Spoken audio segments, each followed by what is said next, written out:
getting started in your ESG reporting journey and the challenges you might face, it always comes down to materiality. People are always asking this question: what does this word mean? How do I get started? What is material to my company? So we wanted to focus this session on this term and on this process.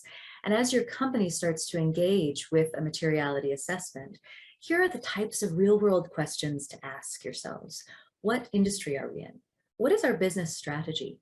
And remember, it's not just what you sell or what you do day to day. I mean, you could look at companies like Airbnb and think it's a hospitality company, or look at Lyft and Uber and think they're transportation companies. And arguably all three of those companies are in fact technology companies, right? So what is the core strategy of your business? What business are you actually in?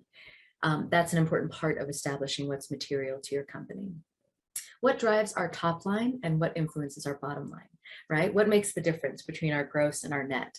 What is it that drives revenues for our company? What creates value? What makes us, what distinguishes us?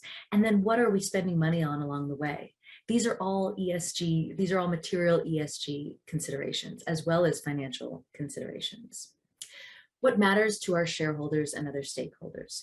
And that's usually a pretty straightforward assessment. You know, there are various stakeholder engagement and stakeholder mapping exercises, but certainly your shareholders will tell you.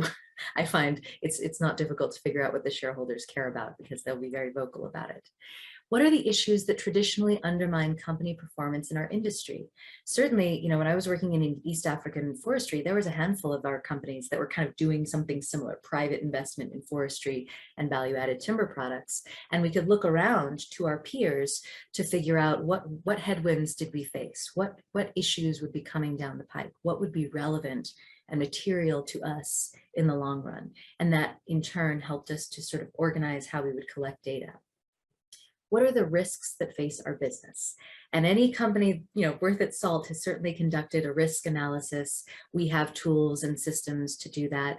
And that is a process, of course, that is multidisciplinary. It involves your finance teams, your operations teams, your HR teams, everyone coming to the table to identify that which presents a risk to the success of the company.